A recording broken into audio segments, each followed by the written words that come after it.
Bismillahirrahmanirrahim. Assalamualaikum warahmatullahi wabarakatuh. Apa kabar anak-anak? Semoga kalian masih tetap semangat dalam mengikuti pelajaran. Baiklah, kita akan masuk kepada materi pendidikan agama Islam untuk kelas 9.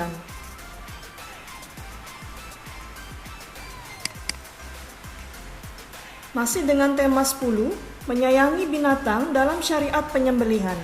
Submateri kita kali ini adalah ketentuan penyembelihan hewan.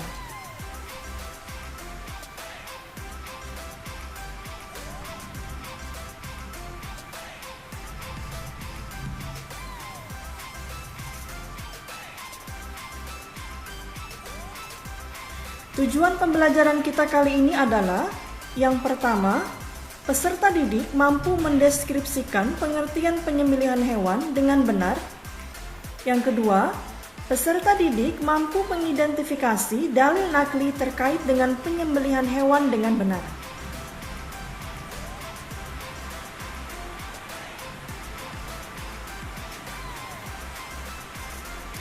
Seberapa banyak nikmat yang telah Allah Subhanahu wa Ta'ala karuniakan kepada kamu? Pernahkah kamu mencoba untuk menghitung nikmat Allah? Tentu, kita semua tidak akan sanggup menghitungnya karena jumlah nikmat Allah Subhanahu wa Ta'ala tak terhingga nilainya. Allah Subhanahu wa Ta'ala mengaruniakan rezeki kepada semua makhluk ciptaannya tanpa terkecuali. Mereka yang ingkar dan durhaka kepada Allah Subhanahu wa Ta'ala juga diberi kesempatan hidup yang sama dengan orang-orang yang soleh. Bedanya, orang-orang soleh akan mendapatkan karunia di dunia dan di akhirat, sedangkan orang-orang yang ingkar akan mendapat siksa di akhirat kelak. Maka, sudah sepantasnya kita senantiasa bersyukur kepada Allah Subhanahu wa Ta'ala telah menyediakan sumber makanan bagi kita berasal dari tumbuhan dan hewan. Sebelum mengonsumsi daging, hewan perlu dilakukan penyembelihan terlebih dahulu. Namun, ada jenis hewan tertentu yang tidak perlu dilakukan penyembelihan terlebih dahulu. Misalnya saja ikan. Penyembelihan hewan tidak bertujuan untuk menyakiti, tetapi justru sebaliknya, untuk memperlakukan hewan tersebut secara layak dan baik. Bayangkan, misalnya ayam, itik, atau unggas lainnya yang masih hidup langsung dimasukkan di atas penggorengan. Tentu, hewan-hewan tersebut akan sangat tersiksa. Dan daging hasil olahan seperti itu tidak sehat dan bisa menimbulkan penyakit. Oleh karena itu, sebelum dikonsumsi, hewan-hewan tersebut harus disembelih terlebih dahulu.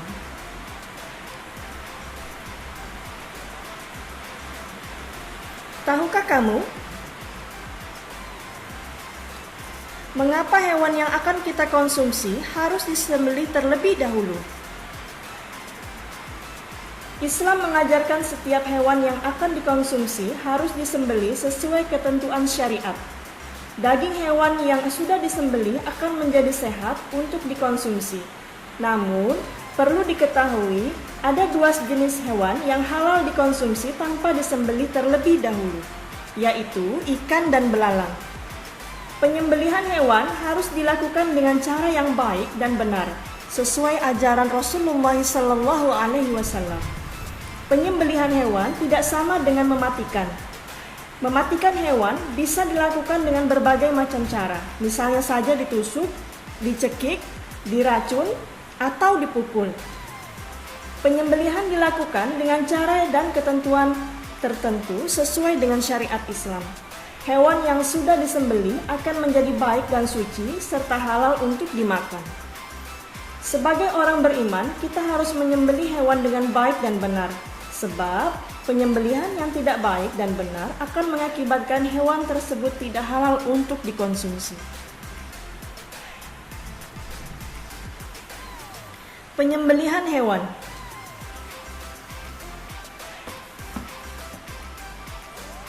Penyembelihan yang disyariatkan dalam ajaran Islam adalah penyembelihan yang memenuhi ketentuan-ketentuan sebagai berikut. Yang pertama, ketentuan orang yang menyembelih.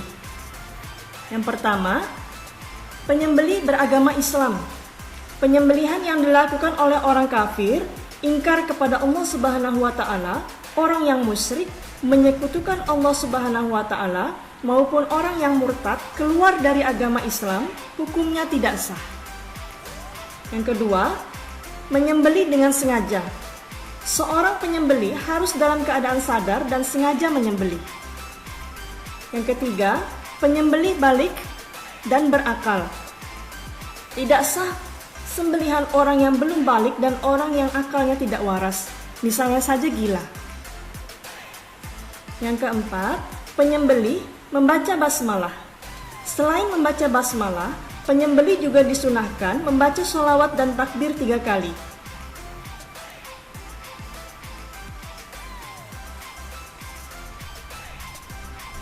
Sebagaimana sabda Rasulullah SAW diriwayatkan dari Anas radhiyallahu an yang berkata, Nabi Muhammad SAW telah mengorbankan 2 ekor kibas berwarna putih, agak kehitam-hitaman dan bertanduk. Baginda menyembelih keduanya dengan tangan baginda sendiri sambil menyebut nama Allah, bertakbir dan meletakkan kaki baginda di atas belikat keduanya. Hadis riwayat Bukhari wal Muslim. Yang B, ketentuan hewan yang akan disembelih. Ketentuan hewan yang akan disembelih, yang pertama, hewan dalam keadaan masih hidup. Tidak sah hukumnya menyembelih hewan yang sudah mati.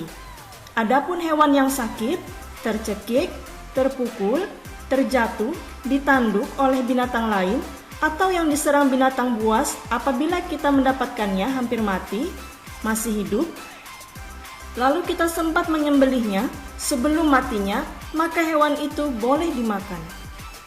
Sebagaimana firman Allah, Quran Surah Al-Ma'idah 5 ayat 3.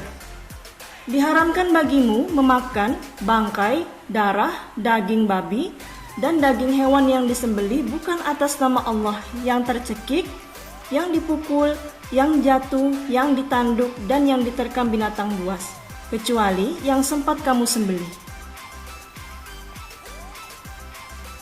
Yang kedua, hewan tersebut termasuk hewan yang halal. Hewan yang haram dikonsumsi seperti katak, babi, anjing, dan sebagainya tidak sah disembelih. Hewan yang diperoleh melalui cara haram juga tidak sah disembelih. Yang C, ketentuan alat penyembelih. Alat yang digunakan untuk menyembelih hendaknya memenuhi ketentuan sebagai berikut. Yang pertama, alat yang digunakan itu tajam dan dapat melukai. Ketajaman alat dimaksudkan agar proses penyembelihan berlangsung cepat sehingga hewan tersebut segera mati.